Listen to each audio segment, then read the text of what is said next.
الحمدللہ رب العالمین والصلاۃ والسلام علی رسول اللہ وعلی آلہ وصحبہ اجمعین۔ بزرگوں، بھائیوں، ماؤں، بہنوں اور بیٹیوں، ابھی ہم قرآن مجید کی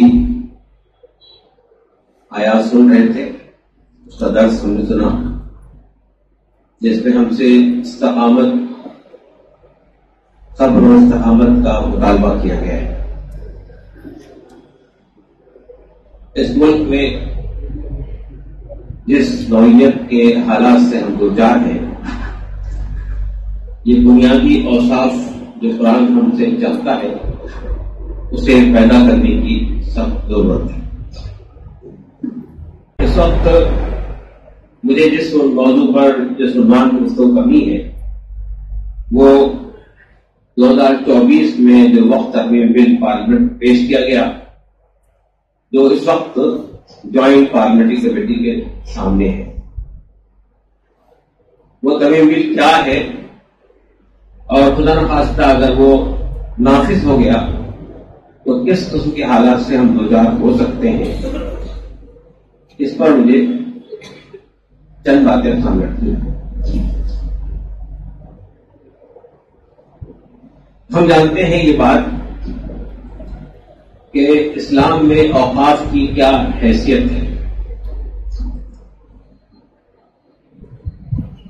سب سے پہلے نبی کریم صلی اللہ علیہ وسلم نے مدینے میں ہجرت کے بعد مسجد نبوی تعمیر کی تھی تو دو یتیم بچوں کی زمین تھی، آپ نے ان سے قیمتاً وہ زمین خریدی اور اسے وقف کر دیا مسجد۔ تو اوقاف دراصل اس حدیث سے ہمارے سامنے آتے ہیں، اس کا تصور اوقاف کا، جس میں اللہ کے رسول حضرت محمد مصطفیٰ صلی اللہ علیہ وسلم نے فرمایا آدمی مر جاتا ہے اس کا نامہ اعمال بند ہو جاتا ہے، لیکن 3 چیزیں ایسی ہیں جو اس کے نامہ اعمال میں مسلسل اضافہ کرتے رہتے ہیں، اس کے اجر و ثواب میں مسلسل اضافہ کرتے رہتے ہیں۔ ایک اس کی صالح اولاد، اگر اس کی اولاد صالح ہے اور وہ جتنے بھی اہم اور کام کرے گی اسلام کے لیے، دین کے لیے، جتنے بھی خدمت کے کام انجام دے گی، اس کا اجر ان کے ساتھ ساتھ ان کے والدین کو بھی ملتا رہے۔ پھر ایسا علم نافع، کسی شخص نے علم حاصل کیا اور اس سے کافی لوگ مستفید ہوئے، وہ علم مسلسل اس کے موت کے بعد بھی، اس کے انتقال کے بعد بھی پھیلتا رہتا ہے، تو یہ علم نافع کا ثواب اور اجر اس شخص کو بھی ملتا رہے گا جس کے ذریعے سے وہ سماج میں پھیلا ہے۔ اور تیسری چیز صدقہ جاریہ، کوئی ایسی چیز انسان اپنی ملکیت میں سے، اپنی ذاتی املاک میں سے کوئی چیز اللہ کے نام میں وقف کر دے، کسی بھی کام کے لیے، چاہے مسجد تعمیر کر دے، مدرسہ تعمیر کر دے، عیدگاہ تعمیر کرے، قبرستان کے لیے جگہ مخصوص کر دے، یا کسی خیراتی کام کے لیے یتیم خانہ قائم کرے، سرائے قائم کرے، کسی بھی خیراتی اور چیریٹیبل کام کے لیے کوئی وقف کر دے گا زمین، تو اللہ کے رسول فرماتے ہیں کہ اس کا بھی جب تک کہ لوگ اس سے استفادہ کرتے رہیں گے، جب تک اس سے مستفید ہوتے رہیں گے، اس کا اجر بھی اس شخص کے کھاتے میں ملتا ہے۔ اسی جذبے کے تحت ہمارے اسلاف نے اپنی 3 لاکھ زمینوں کو اللہ کے نام میں وقف کیا۔ یہ سلسلہ اس وقت سے اب تک لگاتار چلا آ رہا ہے۔ میں یہ بات کی واضح کر دینا اس لیے ضروری سمجھتا ہوں، اور ہم نے جے پی سی کے سامنے بھی جب بات کرنے کا موقع ملا تو ہم نے یہ بات اس کا بہت واضح طور پہ کی کہ اوقاف کی جتنی زمینیں ہیں، چاہے وہ قبرستان کی شکل میں ہو، مساجد کی شکل میں ہو، عیدگاہ کی شکل میں ہو، مدارس کی شکل میں ہو، یا کسی بھی شکل میں ہو، یہ پراپرٹیز حکومت کی پراپرٹیز نہیں ہے، یہ ہمارے اسلاف کی ذاتی ملکیت تھی جنہوں نے اس کو وقف کیا۔ وقف کرنے کی یہ شرط ہے کہ وہ آپ کی ذاتی ملکیت ہونی چاہیے، آپ کی زمین ہونی چاہیے، آپ کی ملک ہونی چاہیے، اسی کو آپ وقف کر سکتے ہیں۔ یہ آپ یہ رکھیے کہ اس وقت مسئلہ صرف اتنا سا نہیں ہے کہ ایک ترمیمی بل لایا گیا ہے پارلیمنٹ میں، ابھی ہم اس کو گفتگو کریں گے ترمیمی بل کیا ہے، لیکن جو بیانیہ جو نیریٹو میڈیا کے ذریعے جو سماج میں پھیلایا جا رہا ہے وہ بہت خطرناک ہے۔ یہ پھیلایا جا رہا ہے کہ وقف بورڈ جس زمین پہ ہاتھ رکھ دیتا ہے وہ اس کی ہو جاتی ہے، اور مسلم بادشاہوں نے بہت ساری زمینیں لوگوں سے چھین کر دوسری قوموں سے چھین کر وقف کر دی، اور وقت کی املاک لگاتار بڑھ رہی ہے، اور اس وقت میں ریلوے کے بعد ملٹری کے بعد سب سے زیادہ جائیداد جو ہے وہ اوقاف کی، یہ تمام باتیں چھوٹی۔ تو ہمیں دو طرفہ کام کرنے کی ضرورت ہے، ایک تو یہ کہ یہ جو بل پیش کیا گیا ہے اس کی کیا قباحتیں ہیں، اس میں کیا خرابیاں ہیں، اس سے کیا اس قسم کے اندیشے وابستہ ہیں، اس کو بہت بھی شرح و بسط کے ساتھ میں تمام لوگوں کے سامنے رکھنا ہے، اور پھر اس کی مخالفت کی جتنی شکلیں، جتنی جائز جمہوری دستوری شکلیں ہیں اس پہ کام کرنا ہے، اسی کے ساتھ ساتھ اس نیریٹو کو، اس بیانیوں کو جو پھیلایا جا رہا ہے اس کے تدارک کے لیے بھی تدبیریں اختیار کریں۔ اس لیے دیکھیے سماج کو جس گروپ پہ ڈال دیا جاتا ہے، جس طرح سے لوگوں کی رائے عامہ کی تربیت کی جاتی ہے، پھر سب لوگ اسی رخ پہ سوچتے رہتے ہیں۔ تو یہ دو طرفہ لڑائی ہے جو ہمیں انجام دینی ہے، ایک تو پارلیمنٹ کے اندر یہ بل مسترد ہو جائے، نامنظور ہو جائے، اور دوسری طرف یہ بیانیہ تدارک کو جو بیانیہ سماج میں پھیلایا جاتا ہے۔ آپ جانتے ہیں کہ انگریزوں کے زمانے میں پہلی بار 1823 میں پہلا وقف ایکٹ بنایا گیا، وقف کا قانون بنا، اور آزادی کے بعد جب ملک آزاد ہوا تو پہلا آزاد ملک کا پہلا جو قانون بنا وقف کا وہ 1954 میں بنا، 1954، اور اس کے بعد سے لگاتار اوقاف کے قوانین میں ترمیمات ہوتی رہی۔ یہ جو اوقاف کا قانون بنایا جاتا ہے یہ کس لیے بنایا جاتا ہے؟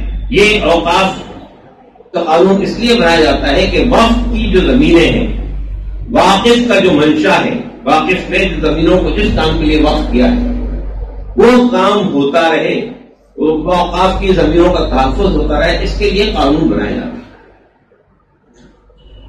اوقاف کی زمینیں یا تو وقف بورڈ کے ذریعے سے مینج ہوتی ہیں یا پھر متولیوں کے ذریعے سے مینج ہوتی ہے۔ متولیوں کے ذریعے سے مینج ہوتی ہے وہ بھی وقف بورڈ کے ماتحت ہوتی ہے۔ تو متولی ہو یا وقف بورڈ ہو، یہ مالک نہیں ہوتا ہے اس زمین پر۔ وقف کی زمین کا وقف کی جائیدادیں اللہ کے نام سے وقف ہوتی ہے، وقف اللہ ہوتی ہے، اس کا کوئی مالک نہیں ہوتا ہے، نہ اسے کسی کو بیچنے کا، ہبا کرنے کا، منتقل کرنے کا اختیار ہوتا ہے۔ بابری مسجد کے مسئلے پر جب یہ بات بار بار کہی جانے لگی کہ اس کو آپ کہیں اور منتقل کر دیجئے یا اس کو بیچ دیجئے، کچھ اور بڑی زمین آپ کو ہم دے دیں گے، یا اسے ہبا کر دیجئے، اس قسم کے مطالبے رکھے گئے، تو مسلم مسئلہ بورڈ نے بہت واضح طور پہ یہ بات کہی تھی، وقف کی زمین کو نہ تو ہبا کیا جا سکتا ہے، نہ منتقل کیا جا سکتا ہے، نہ بیچا جا سکتا ہے۔ مسجد جو ہے وہ عرش تا فرش مسجد تا قیامت مسجد۔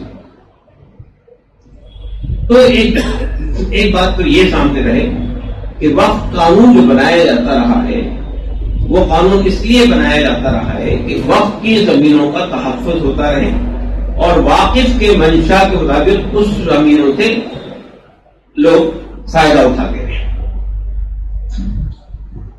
سب سے آخر میں جو قانون بنایا گیا وہ 1995 میں بنایا گیا، اور اس کے بعد آخری بار ترمیم جو ہوئی تھی اس قانون میں وہ 2013 میں ہوئی تھی، جب منموہن سنگھ کی حکومت تھی۔ پارلیمنٹ جب بھی کوئی قانون لایا جاتا ہے، جمہوریت کا تقاضا یہ ہے کہ وہ قانون جن لوگوں کے لیے لایا جا رہا ہے یا جو لوگ اس قانون سے متاثر ہونے والے ہیں، جو اسٹیک ہولڈرز ہیں اس قانون کے، سب سے پہلے ان سے مشورہ کیا جاتا ہے کہ ہم یہ قانون لا رہے ہیں، اس میں آپ کی رائے مطلوب ہے۔ آپ جانتے ہیں کہ جب موجودہ سرکار نے یا اس سے پہلے کی جو سرکار تھی،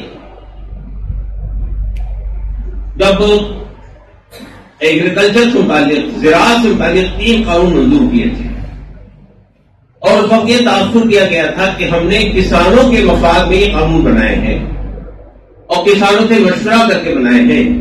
تو آپ جانتے ہیں کہ پنجاب، دہلی، راجستھان، ہریانہ کے کسان دہلی کے بارڈر پہ 1 سال تک کے ساتھ احتجاج کرتے ہیں اور یہ کہتے رہے کہ یہ قانون ہمارے مفاد میں نہیں لایا گیا بلکہ کارپوریٹ کے مفاد میں لایا گیا، پونجی پتیوں کے مفاد میں لایا گیا. 700 لوگ اس میں مارے گئے 1 سال کے عرصے میں. بالآخر حکومت کو وہ قانون واپس لے لیا. یہ قانون جب لایا گیا اس وقت بھی یہ بات کہی گئی کہ ہم نے اوقاف کو تحفظ فراہم کرنے کے لیے، اوقاف کی جائیدادوں کے کھلواڑ کو روکنے کے لیے، اوقاف کی جائیدادوں کا فائدہ غریب طبقے تک پہنچانے کے لیے یہ قانون لایا گیا. اس کے اندر شفافیت پیدا کرنے کے لیے قانون لایا گیا. لیکن اب میں جب آپ کے سامنے تفصیلات رکھوں گا تو آپ کو اندازہ ہوگا کہ اس میں سے کوئی مقصد اس قانون کے لیے پورا نہیں ہے، بلکہ اس کے الرغم اوقاف کی جائیدادوں کو ہڑپنے کے لیے، اس پہ قبضہ کرنے کے لیے، حکومت کے ذریعے سے اس کو تقدر کرنے کے لیے قانون لایا گیا ہے.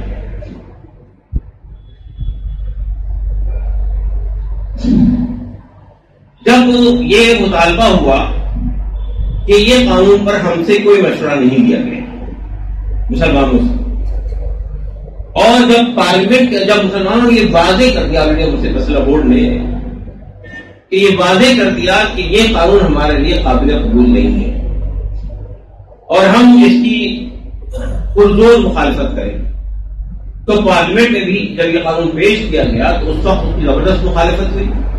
اپوزیشن پارٹیوں نے بہت زبردست مخالفت کی، یہاں تک کہ بی جے پی کی جو حلیف جماعتیں ہیں انہوں نے بھی مخالفت کی. بالآخر یہ قانون جے پی سی کے حوالے کیا گیا، جوائنٹ پارلیمنٹری کمیٹی کی 31 افراد کو مشتمل یہ جوائنٹ پارلیمنٹری کمیٹی ہے، جس میں اپوزیشن کے لوگ بھی ہیں، حکومت کے لوگ بھی ہیں اور حکومت کی حلیف جماعتیں بھی ہیں. اب یہ پارلیمنٹری کمیٹی مختلف لوگوں سے رائے لے رہی ہے.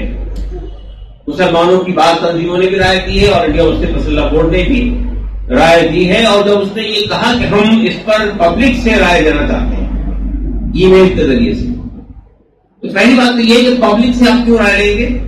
یہ معاملہ عام آدمی سے متعلق نہیں ہے، یہ معاملہ خالص مسلمانوں کا مسئلہ ہے. تو اگر آپ کو رائے لینی ہے تو صرف مسلمانوں سے رائے لینی چاہیے. لیکن حکومت کا یہ کہنا تھا کہ حکومت تب بھی جو بھی بل لاتی ہے اس میں سب سے رائے لیتی ہے. ٹھیک، مسلم مسلح بورڈ نے بھی اور تمام مسلم دینی جماعتوں نے مسلمانوں سے اپیل کی کہ وہ زیادہ زیادہ تعداد میں رائے دیں. آپ جانتے ہیں کہ الحمدللہ وہ جو 15 دن کا وقت ملا تھا اس میں اور انڈیا مسلم مسلح بورڈ کی اپیل پر 3 کروڑ 66 لاکھ لوگوں نے اپنی رائے دی ای میل کے ذریعے سے. اور اس کے بعد پھر باقی لوگوں نے بھی جو کوششیں کی اس ذریعے سے تقریباً 5 کروڑ کی تعداد میں ای میل صرف مسلمانوں نے بھیجی. ہندوستانی تاریخ کا یہ سب سے بڑا جے پی سی کو یا اس طرح کی کمیٹیوں کو جو رائے دی جاتی ہے سب سے بڑی رائے گئی. حکومت نے تو یہ مانا ہے جے پی سی نے، کمیٹی نے، کہ 1 کروڑ 25 لاکھ رائے آئی، حالانکہ ہمارے پاس اپنی رائے کا ریکارڈ موجود ہے. لیکن اس کے بعد جے پی سی ایک ممبر پارلیمنٹ جو بی جے پی کے ممبر بھی ہیں انہوں نے یہ بات کہی کہ 1 کروڑ 25 لاکھ جو رائے آئی ہیں وہ یک طرفہ رائے ہیں. حکومت کو، ہوم منسٹری کو اس کا جائزہ لینا چاہیے کہ کہیں اس کے پیچھے چائنا تو نہیں ہے، اس کے پیچھے ISI تو نہیں ہے، اس کے پیچھے ذاکر نائک تو نہیں ہے. مطلب یہ ہے یعنی یہ سمجھنا کہ ہندوستانی مسلمان اب خود کوئی کام نہیں کر سکتے، ان لوگوں کی تحریک پر ہی کرتے ہیں. تو اس سے یہ بات انہوں نے یہ بھی کہی کہ اب تک کہ جتنی بار بھی اس طرح کی رائے مانگی گئی ہے زیادہ سے زیادہ 25 لاکھ لوگوں نے رائے دی. پہلی بار 1 کروڑ 25 لاکھ حکومت نے ایڈمٹ کیا، لوگوں نے رائے دی. تو اس سے الحمدللہ میں یہ کہہ سکتا ہوں کہ مسلمانوں نے جس بیداری کا ثبوت دیا ہے اس کے بہرحال خوشگوار اثرات سامنے آئے. یہ جو قانون لایا گیا ہے اس قانون میں اب اب تک جتنے قانون بنائے گئے 2013 میں جو ترمیمات آئی تھی اس وقت میں منموہن سنگھ کی سرکار تھی، رحمان خان صاحب اپنے کی عمر کے وزیر تھے، بہت زیادہ انہوں نے مسلمانوں کو انگیج کر کے اس پر غور کیا تھا. پارلیمنٹ میں کئی نشستیں ہوئی تھی اور سچر کمیٹی کی کچھ سفارشات تھی، اس کو سامنے رکھ کر قانون کو زیادہ مضبوط بنانے کی کوشش کی. اب جو قانون لایا گیا ہے اگر آپ اس کے ایک ایک شپ کا جائزہ لیں، 44 ترمیمات سجیسٹ کی گئی، 44 ترمیمات. اگر آپ ایک ایک شپ کا جائزہ لے کے دیکھیں گے تو آپ کو اندازہ ہوگا کہ یہ پوری ترمیمات ایسی ہیں جس کے بعد ہندوستان کے اندر مسلمانوں کے اوقاف کا باقی رہنا مشکل ہو جائے. پچھلے قانون میں یعنی موجودہ قانون میں ایک شق ہے، وہ شق ہے وقف بائی یوزر، یعنی جو املاک مسجد ہو، قبرستان ہو، عیدگاہ ہو، درگاہ ہو یا کوئی اور مدرسہ ہو یا کوئی خیراتی ادارہ ہو، جو املاک بطور وقف استعمال ہو رہی ہے، یعنی مسجد ظاہر مسجد وقف ہے تو اس کا کہیں رجسٹر ہونا ضروری نہیں ہے. کوئی لینڈ ریکارڈ میں، ریونیو ریکارڈ میں یا وقف بورڈ کے تحت اگر رجسٹر نہیں ہے تو ایسا نہیں کہ وہ وقف نہیں مانی جائے گی، اس کا استعمال اس کو وقف ثابت کرے گا. یہ سینکڑوں سال سے مسجدیں بنی ہوئی ہیں. دلی کی جامع مسجد 400 سال پرانی ہے. ایسی بہت ساری چیزیں اگر آپ ان سے پوچھیں کہ اپنے وقت کے لینڈ ریکارڈ لا کر دکھائیے تو کوئی نہیں دکھا سکتا. وہ استعمال کے طور پر وقف بائی یوزر کے طور پر وہ اوقاف کی زمین ہے. اس حکومت نے سب سے پہلا کام یہ کیا کہ انہوں نے وقف بائی یوزر کی شق کو ختم کر دیا. وقف زمین بعض لوگوں کا یہ خیال ہے کہ صرف اتر پردیش کے اندر اگر وقف بائی یوزر کی شق ختم کر دی جائے تو سینکڑوں نہیں ہزاروں مسجدیں ہمارے یہاں سے نکل جائیں. قبرستان ہے، برسوں سے نہیں سینکڑوں سال سے استعمال ہو رہا ہے. دلی کے اندر کئی قبرستان تھے، ابھی جو ریسنٹ فیگر سامنے آئے ہیں صرف 22 قبرستان باقی رہے. کہاں گئے؟ ہڑپ کر لیے. تو وقف بائی یوزر کی کلاس کو اس میں سے ختم کر دیا گیا اس ترمیمی بل سے. دوسری بات یہ ہے کہ کوئی تنازع پیدا ہوتا ہے وقف کی جائیداد کے سلسلے میں تو وہ ریفر کر دیا جاتا ہے وقف ٹریبیونل. وقف ٹریبیونل وقف بورڈ قائم کرتا ہے.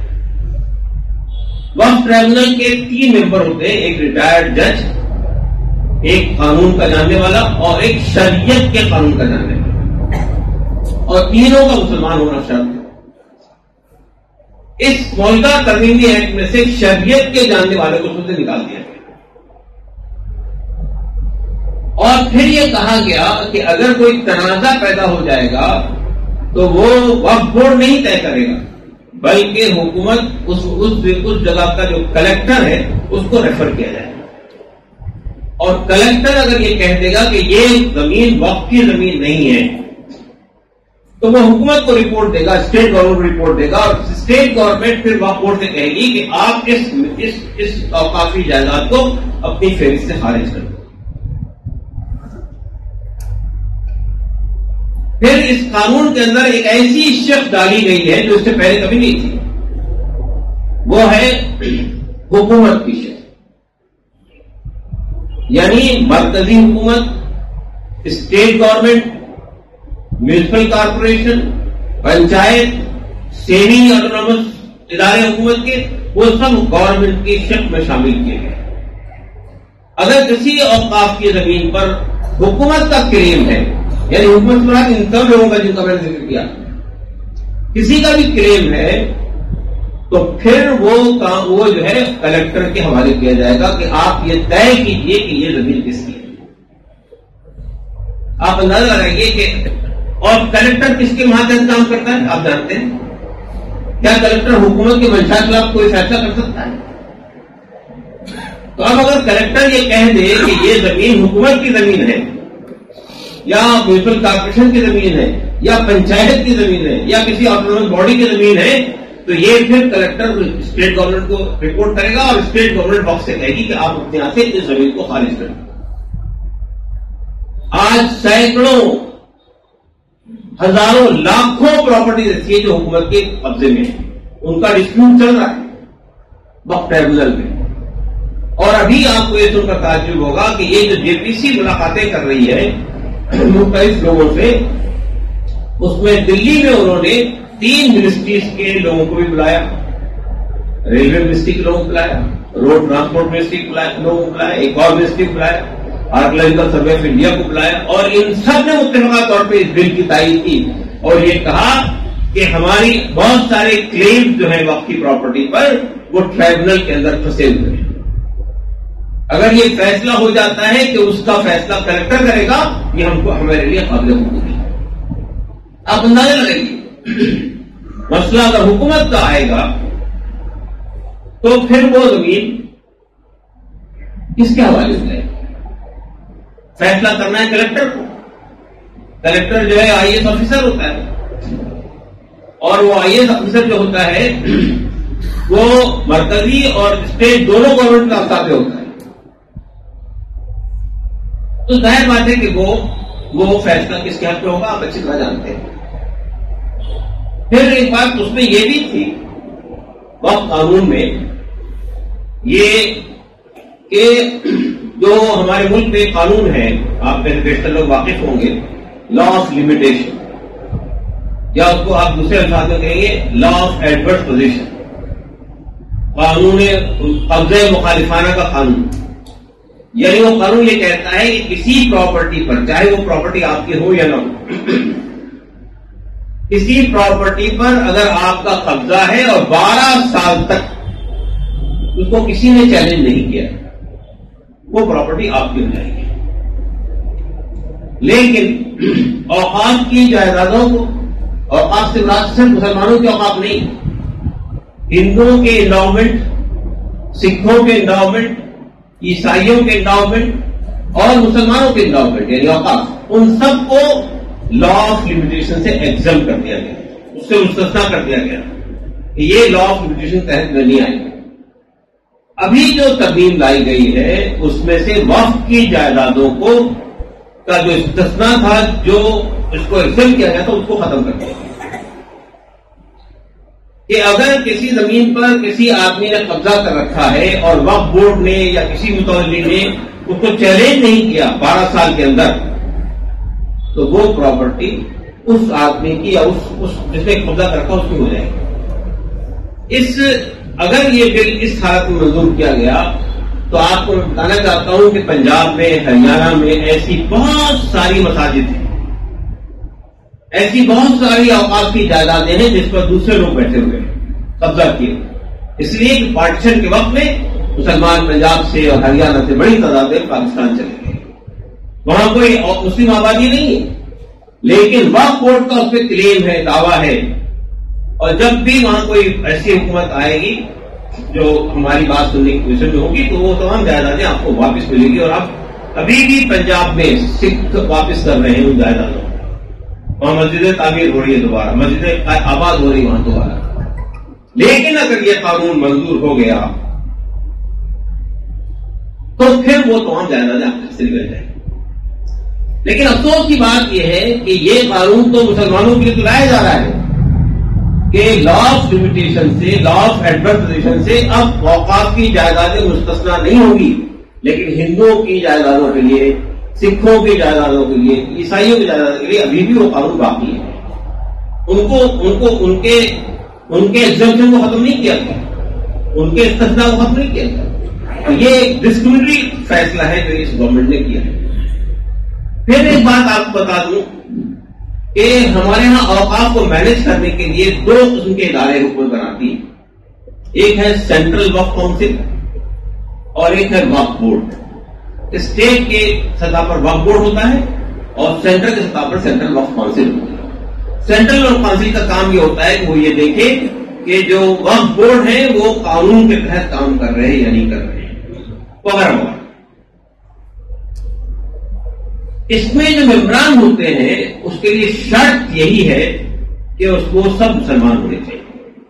چاہے وہ پارلیمنٹ کی کیٹیگری سے آ رہے ہوں، چاہے وہ اسمبلی کی کیٹیگری سے آ رہے ہوں، چاہے وہ یہ جو وکلا کا جو ہوتا ہے ادارہ اس کی کیٹیگری سے آ رہے ہوں، یا حکومت کے سرکاری عہدیداروں کی کیٹیگری سے آ رہے ہوں، ان سب کے لیے لازمی شرط یہ کہ مسلمان ہوں۔ اس حکومت نے اس قانون میں ترمیمی ایکٹ میں دو بڑی اہم تبدیلیاں کی۔ ایک تبدیلی یہ کی کہ وقف بورڈ میں بھی اور سینٹرل وقف کونسل میں بھی لازماً 2 غیر مسلم ممبر ہوں گے، نمبر 1۔ اور یہ شرط لگی ہوئی تھی کہ چاہے اسمبلی ممبران سے آئے، چاہے پارلیمنٹ سے آئے، چاہے وہ جج کی کیٹیگری سے آئے، چاہے وہ بار کونسل سے آئے، چاہے وہ حکومت کے ملازمین کی کیٹیگری سے آئے، ان سب کے لیے مسلمان ہونے کی شرط بھی ہٹا دی۔ اب اگر آپ دیکھیں گے اور پھر اس میں یہ شرط لگائی کہ 2 لیڈی ممبرس، 2 خواتین ممبر بھی ہونے چاہیے، حالانکہ یہ چیز پہلے سے موجود ہے۔ 2013 کے قانون میں بھی یہ بات کہی گئی تھی کہ 2 خواتین ممبرس میں ہونی چاہیے، لیکن خواتین ممبر کے لیے بھی اس کی مسلمان ہونے کی شرط بھی ہٹا دی گئی۔ اب اگر آپ دیکھیں گے 23 ممبران انہوں نے اس کا دائرہ بڑھا دیا۔ پہلے وہ الیکٹڈ ہوتی تھی، اب نامنیٹڈ ہوں گی، حکومت نامنیٹ کرے گی۔ اور پھر یہ جو شرط ہٹا دی گئی کہ وہ مسلمان ہونا ضروری نہیں ہے، تو 23 ممبران جو ہوتے ہیں وقت سینٹرل وقف کونسل کے اندر جو ابھی بڑھا دی گئی ہے، اس میں اکثریت غیر مسلم ہو جائے گی۔ اگر حکومت نامنیٹ کرنے لگے غیر مسلموں کو تو اکثریت غیر مسلم ہو جائے گی۔ اسی حال آپ کے وقف بورڈ کا بھی ہوگا۔ اور پھر یہ کہا گیا کہ وقف بورڈ کے سی ای او کے لیے، اس کا جو چیف ایگزیکٹو آفیسر ہوگا، اس کے لیے بھی شرط یہ تھی کہ وہ گورنمنٹ کا آدمی ہوگا، جوائنٹ سیکرٹری کے پد سے نیچے بھی ہوگا، اور اس کا بھی مسلمان ہونا شرط ہے، وہ بھی شرط ہٹا دی۔ میں آپ کو یہ بتانا چاہتا ہوں کہ مسئلہ صرف یہ نہیں ہے کہ باقی ادارے جو بنے ہوئے ہندوؤں کے جو انڈاؤمنٹ ہے، شرائن بورڈ ہے، مٹھ ہے، یا سکھوں کی گرودوارا پربندھن کمیٹی ہے، اس کے لیے لازمی شرط یہ ہے کہ ہندوؤں کے ادارے ہیں تو ان کے لیے ہندو ہونا شرط ہوگی۔ مینجمنٹ کمیٹی کے اندر کوئی بھی غیر ہندو میں نہیں آ سکتا۔ اسی طرح سکھوں گرودوارا پربندھن کمیٹی کے لیے قانون میں یہ کہا گیا ہے کہ جو بھی آدمی آئے گا منصب پر یا کسی بھی کمیٹی کے اندر، وہ سب کے لیے سکھ ہونا کمپلسری ہے۔ لیکن وقف بورڈ میں سے اور اب کے اس میں سے یہ شرط ہٹا دی گئی، ان کے لیے اب مسلمان ہونے کی شرط ہٹا دی گئی۔ آپ اندازہ لگا سکتے ہیں کہ جب غیر مسلم اس میں آئیں گے، اور اگر موجودہ حکومت ہے تو RSS کو لوگ آئیں گے، تو وہ کیا کریں گے یہ آپ اندازہ لگا سکتے ہیں اچھی طرح سے۔ پھر اس کے ساتھ ساتھ ایک بات اور ہے عجیب و غریب قسم کی قانون میں، یعنی آپ یہ تو کہہ رہے ہیں کہ وقف بورڈ میں بھی اور سینٹرل وقف کونسل میں بھی غیر مسلم 2 لوگ تو لازمن ہوں گے، اور لوگ بھی ہو سکتے ہیں، لیکن حکومت یہ پہلے یہ تھا وقت اس قانون کے اندر اور ہمیشہ سے رہا ہے کہ اگر کوئی غیر مسلم، کوئی ہندو، کوئی سکھ، کوئی عیسائی کسی پراپرٹی کو، اپنی پراپرٹی کو وقف کرنا چاہے مسلمانوں کے لیے، مسجد کے لیے، قبرستان کے لیے، درگاہ کے لیے، مدرسے کے لیے، کسی خیراتی ادارے کے لیے وقف کرنا چاہے تو اس کی گنجائش موجود ہے، اسلامی شریعت میں بھی ہے اور محلہ قانون میں بھی ہے۔ لیکن اس حکومت نے یہ شرط نہیں کی، یہ کلاس کو ہٹا دیا، کوئی غیر مسلم اب اپنی زمین کو وقف نہیں کر سکے، یعنی غیر مسلم مینج کرے گا وقف کو، وقف بورڈ میں رہے گا، ٹرائبونل میں رہے گا، سینٹرل وقف کونسل میں رہے گا، ٹرائبونل میں رہے گا، لیکن وہ وقف نہیں کر سکے گا اپنی پراپرٹی، والنٹری وقف کرنا چاہے تو بھی نہیں کر سکے گا، حکومت نے پابندی لگا۔ ایک اور مزہ خیز شرط اس میں لگائی گئی ہے، آپ سنیں گے تو ہنسیں گے اس میں۔ انہوں نے یہ کہا کہ واقف کے لیے، جو آدمی اپنی پراپرٹی کو وقف کرنا چاہتا ہے، واقف کے لیے 5 سال پریکٹسنگ مسلم ہونا چاہیے، یعنی 1 سال نہیں، 2 سال نہیں، اگر کسی نے اسلام قبول کیا اور اس کے بعد وقف کرنا چاہتا نہیں، 5 سال تک پریکٹسنگ مسلم ہونا چاہیے۔ کون فیصلہ کرے گا؟ اسلام جیسی کوئی شرط نہیں لگاتا ہے، کوئی مسلمان نماز نہ پڑھتا ہو، روزہ نہ رکھتا ہو، سر اس نے نہیں کیا استطاعت کے باوجود زکات نہ دیتا ہوں تب بھی وہ وقف کر سکتا ہے اپنی پراپرٹی. لیکن حکومت یہ شرط لگا لی ہے کہ واقف کے لیے 5 سال تک پریکٹسنگ مسلم ہونے کی شرط. کون دے گا سرٹیفکیٹ؟ مسجد کے امام صاحب دیں گے, کوئی مدرسہ دے گا, یا حکومت دے گی آپ پریکٹسنگ مسلم ہے یا نہیں ہے؟ تو یہ بھی عجیب و غریب قسم کی شرط اس میں لگائی گئی ہے جو نہ تو اسلامی شریعت جس کی حمایت کرتی ہے نہ ہمارے ملک کا قانون کی حمایت کرتا ہے. ایک بات اور میں یہ کہنا چاہتا ہوں کہ مسلمان یہ قانون جو ہے وقف کا ترمیمی بل جو لایا گیا ہے, یہ قانون میں یہ جو کنٹرڈکشن آپ کو دکھائی دے رہے ہیں جو کبھی جس کا میں نے ذکر کیا آپ کے سامنے, اس کے ساتھ ساتھ یہ قانون ملک کے دستور سے بھی کنفلکٹ کر رہا ہے. آپ کے علم میں یہ بات ہوگی کہ 1937 میں ایک قانون بنایا گیا تھا, شریعت اپلیکیشن ایکٹ 1937. شریعت اپلیکیشن ایکٹ جو تھا وہ یہ بتاتا تھا کہ اگر 2 مسلمان ہیں, ان کے درمیان نکاح, طلاق, فسخ نکاح, خلا, مینٹیننس, شفا, وراثت, یہ تمام معاملات اس قانون سے یعنی اسلامی شریعت سے گورن ہوں گے, شریعت اسلامی سے گورن ہوں گے, اور اس میں اوقاف کو بھی شامل کیا گیا. پھر جب حکومت یعنی ہمارا ملک آزاد ہوا تو اس قانون کو اڈاپٹ کر دیا گیا, شریعت اپلیکیشن ایکٹ, اور اس کے بعد باضابطہ وقف ایکٹ بنایا گیا تاکہ اوقاف کو تحفظ فراہم ہو سکے. اور مسئلہ صرف یہ نہیں کہ اوقاف کے لیے یعنی قانون بنایا گیا, بلکہ ہندوؤں کے بہت سارے شرائن بورڈ اسٹیٹ وائز الگ الگ, بہار میں, تمل ناڈو میں اور مختلف مقامات پر جو ایسے بنائے گئے ادارے, اس میں بھی یہ تمام شرطیں نافذ ہیں. لیکن اب یہ جو ترمیم لائی جا رہی ہے, اس کے تحت میں جو باتیں کہی جا رہی ہے وہ آرٹیکل 25 اور 26 سے بھی کنٹرڈکٹ کرتی ہے. آرٹیکل 25 ہم سے یہ کہتا ہے کہ ہم اپنے مذہب پر رہنے کا عقیدہ رکھ سکتے ہیں. ہر شخص کو, ہندوستان کے ہر شہری کو یہ آزادی حاصل ہے کہ وہ اپنے عقیدے پر عمل کر سکتا ہے, اپنی تعلیمات, مذہبی تعلیمات پر عمل کر سکتا ہے, اس کو پریکٹس کر سکتا ہے, اس پہ عقیدہ رکھ سکتا ہے, اس کی ترویج و اشاعت کر سکتا ہے, یعنی اس کو پھیلا سکتا ہے, اس کی تبلیغ کر سکتا ہے. اور پھر آرٹیکل 26 میں یہ کہا گیا کہ وہ اپنے مذہبی اور کلچرل معاملات کو پروموٹ کرنے کے لیے ادارے بنا سکتا ہے. یہ آزادی بھی اس قانون کی اس ترمیمات سے آپ سے واپس لی جا رہی ہے.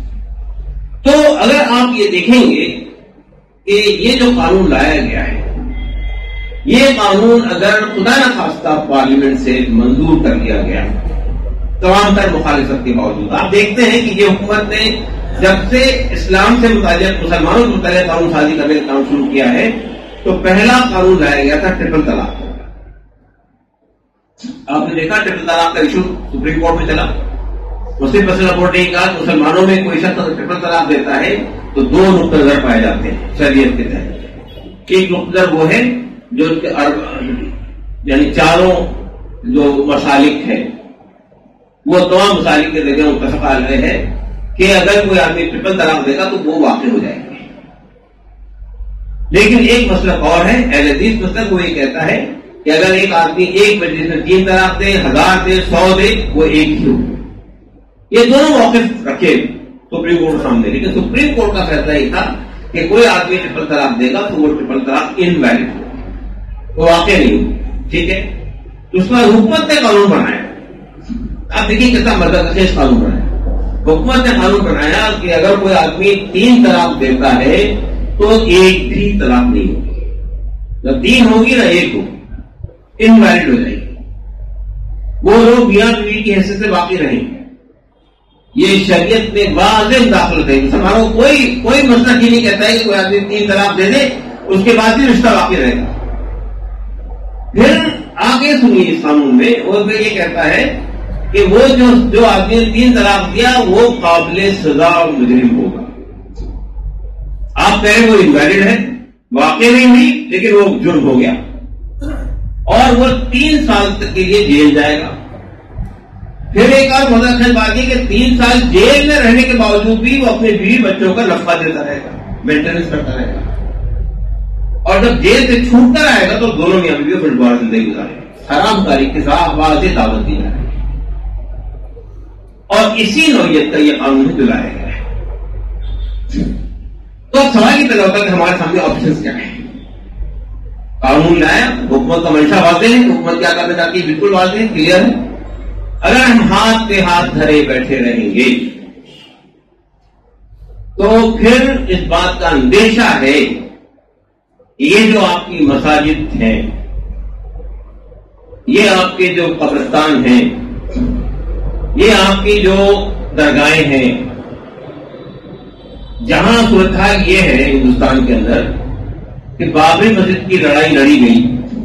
میں آپ کو بتاتا ہوں کہ فیصلے کیسے ہو رہے ہیں، اس کو اندازہ لگائیے. آپ بابری مسجد کی میں یہ کہا گیا تھا کہ یہیں امام پیدا ہوئے تھے، ہماری آستھا ہے یہی امام پیدا ہوئے تھے، اور یہ کہا گیا کہ یہ بابر نے ایک مندر کو توڑ کے مسجد بنائی ہے. سپریم کورٹ میں یعنی یہ ہم نے طویل عرصے تک یہ لڑائی لڑی عدالت میں، لکھنؤ پہ بینچ پہ لڑی گئی. اس کے بعد جب یہاں سے فیصلہ ہمارے خلاف ہوا تو سپریم کورٹ گئے. تو 1948 سے لے کر 2019 تک ہم نے مقدمہ لڑا ہے. سپریم کورٹ کا فیصلہ سنیے آپ. سپریم کورٹ نے جو آبزرویشن دیے اور جو فیصلہ دیا اس میں جو تعداد ہے وہ دیکھیے. سپریم کورٹ یہ کہتا ہے یہ جو الزام ہے کہ مسلمانوں نے کسی مندر کو توڑ کے مسجد بنائی گئی، اس کا کوئی ثبوت نہیں ملا. بنیادی الزام خارج ہو گیا. دعویٰ یہی تھا نا کہ مندر توڑ کے مسجد بنائی آپ نے. سپریم کورٹ نے کہا نہیں، اس کا کوئی ثبوت نہیں ملا کہ کسی مندر کو توڑ کے مسجد بنائی گئی. پھر سپریم کورٹ یہ کہتا ہے کہ archaeological 4 bar archaeological survey of India کی کھدائی ہوئی تھی اور بڑے بڑے دعوے کیے گئے تھے. سپریم کورٹ نے کہا آرکیولوجیکل سروے آف انڈیا نے، محکمہ آثار قدیمہ نے جو ثبوت جو چیزیں فراہم کی ہے وہ بابری مسجد سے بننے سے 400 سال پیشتر ہے، 400 سال پہلے کی ہے. تیسری بات یہ کہی کہ مسجد میں 1949 22 دسمبر 1949 تک نماز ہوتی رہی. اور چوتھی بات اس نے یہ کہی کہ 22 دسمبر 1949 کی رات میں مسجد میں جو مورتیاں رکھی گئی جسے یہ کہتے تھے پرکٹ ہوئی، کہا یہ چوری چھپے جو مورتیاں رکھی گئی وہ غلط، غیر قانونی اور مجرمانہ فعل ہے. اور پھر یہ کہا کہ 6 دسمبر 1992 کو جو مسجد شہید کی گئی یہ بھی ایک مجرمانہ فعل تھا، کانسٹیٹیوشنل وائلیشن تھا، قابل سزا جرم تھا. لیکن فیصلہ کیا کیا؟ لیکن ہندوؤں کا بھی دعویٰ زمین پر ہے، چنانچہ یہ زمین ہندوؤں کو دے دی جائے، مسلمانوں کو 5 ایکڑ زمین نہیں ہوگی. سپریم کورٹ کا فیصلہ ہے، ہمارے ملک کی سروشریشٹھ عدالت کا فیصلہ ہے، اپیکس کورٹ کا فیصلہ ہے. اب یہ جو سچویشن ہے کہ 1991 میں جب بابری کا مسئلہ چل رہا تھا، 1991 میں پارلیمنٹ سے ایک قانون بنایا گیا.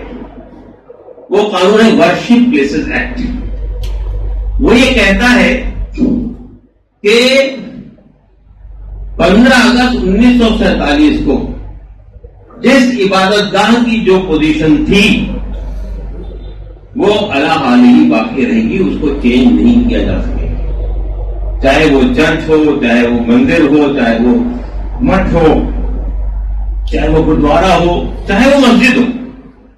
15 اگست کو وہ اگر مسجد کی حیثیت سے استعمال ہوتا رہا تو وہ مسجد رہے گی، اس کو چیلنج نہیں کیا جائے گا. اس قانون کے ہونے کے باوجود متھرا کی عیدگاہ کا مسئلہ اس وقت چل رہا ہے عدالت میں. یار واپی مسجد کا مسئلہ اس وقت چل رہا ہے عدالت میں. آپ کے یہاں ٹیلے والی مسجد پہ کلیم ہو گیا. اس کے علاوہ کمال مولا مسجد وہاں مدھیہ پردیش میں اس پہ کلیم ہو گیا، اور سینکڑوں کلیم روزانہ ہو رہے ہیں. قبضے ہو رہے ہیں، دھاندلی ہو رہی ہے، روکا جا رہا ہے، قبضے کیے جا رہے ہیں زبردستی. ابھی سپریم کورٹ نے فیصلہ کیا کہ فلاں تاریخ تک کہ کہیں کوئی ڈیمولیشن نہیں ہوگا ہماری اجازت کے بغیر. سومناتھ مندر کے آس پاس سے جتنی مسجدیں تھیں اور جتنے قبرستان سے سب کو ڈیمولش کر دیا گیا، آسا میں ڈیمولیشن کر دیا گیا. تو میں یہ کہنا چاہتا ہوں کہ قانون کے موجودگی کے باوجود یہ صورتحال ہے. خدا نہ خواستہ اس قانون میں یہ ترمیمات آ جائے تو اس کے بعد کیا چیز بچے گی آپ؟ تو یہ اس وقت اس بات کا مطالبہ ہے. مسلم فیصلہ بورڈ نے یہ مطالبہ کیا تھا، مسلمان تمام تنظیموں نے مطالبہ کیا تھا کہ حکومت نے رائے مانگی ہے، ہم بڑی تعداد کی رائے دیں گے. الحمدللہ مسلمانوں نے بڑی تعداد میں اپنی رائے کا اظہار کیا. اس سے پہلے بھی جب یونیفارم سول کوڈ کا مسئلہ آیا تھا، لا کمیشن نے رائے مانگی تھی، مسلمانوں نے آل انڈیا مسلم فیصلہ بورڈ نے 4,85,000 ڈاکومنٹل رائے دیا کر دی ہے لا کمیشن کو، جس میں 2,65,000 رائے صرف خواتین کی رائے تھی. یہ جو بات کہتے تھے ٹرپل طلاق ہے، ٹرپل طلاق ہے، خواتین زیادہ متاثر ہوتی ہے، میں نے بتایا 2,65,00,000 خواتین نے میمورنڈم دیا تھا کہ ہم کو کوئی تبدیلی نہیں چاہیے، ہمیں یونیفارم سول کوڈ نہیں چاہیے. تو یونیفارم سول کوڈ نافذ کر دیا گیا اتراکھنڈ کے اندر، اور یہ سلسلہ پورے ملک میں لگانے کا ارادہ ہو رہا ہے. اب کیوں کو یہ لگتا ہے کہ یونیفارم سول کوڈ کا مسئلہ تو سب کو ساتھ ہوتا ہے نا، کچھ چیزیں مسلمانوں سے لے لیں گے، کچھ چیزیں ہندوؤں سے لے لیں گے. تو اب یہ کہا جا رہا ہے کہ ہم یونیفارم سول کوڈ نہیں لائیں گے، بلکہ مسلمانوں کے قانون میں جو ان کے نزدیک خواتین کے مخالف چیزیں ہیں نعوذ باللہ، ان کو ہم نکالیں گے. پہل یہ صورتحال ہے. تو اب مطالبہ یہ اس بات کا ہے کہ اگر ہم خاموش بیٹھے رہیں اور ایک کے بعد دیگرے چیزیں اگر آپ کے ہاتھ سے نکلتی چلی جائے تو پھر آپ اس ملک میں دین پر یقین رکھنے کے باوجود، اسلام پر یقین رکھنے کے باوجود بھی آپ کو اسلام پر عمل کرنا دشوار ہو جائے گا. تو کیا راستہ ہے؟ ایک راستہ تو وہ ہے جس پہ ہم عمل کر رہے ہیں مسلمان زندگی میں، کہ ہم جتنی سیکولر پولیٹیکل پارٹیز ہیں ان کے لوگوں سے ملاقاتیں کر رہے ہیں اور ان سے یہ کہہ رہے ہیں کہ آپ اس بل کی مخالفت کیجیے.